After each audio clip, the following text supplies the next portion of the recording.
భారత చరిత్రలో ఒక పేరు వినగానే గుండెల్లో జ్వాలలు రగులుతాయి. ఒక యువకుడు చిన్న సైన్యంతో మహాసామ్రాజ్యాలకు సవాల్ విసిరాడు. అతడే ఛత్రపతి శివాజీ మహారాజ్.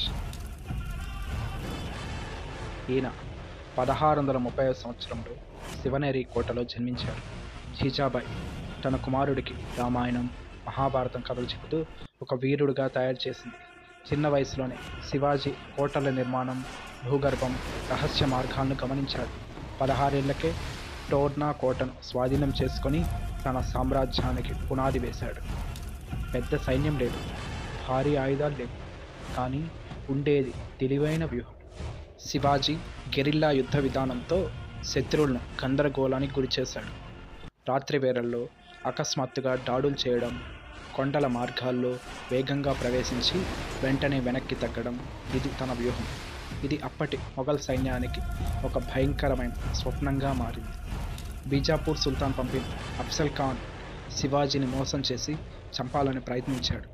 కానీ శివాజీ ముందే సిద్ధమయ్యాడు.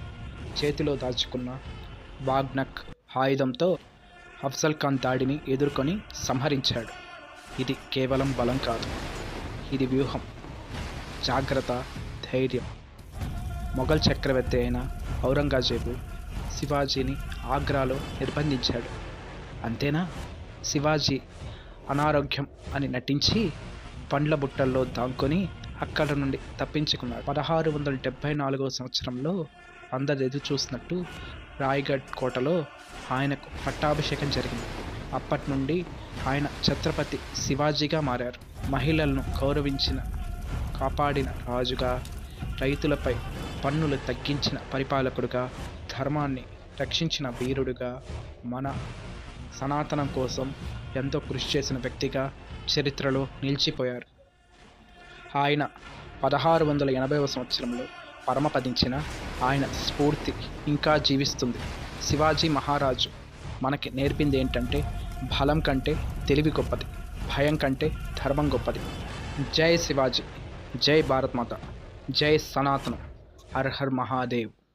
ఇలాంటి ఇంట్రెస్టింగ్ వీడియో కోసం మన ఈ ఛానల్ని లైక్ చేయండి, షేర్ చేయండి, సబ్స్క్రైబ్ చేసుకోండి. Thanks for watching.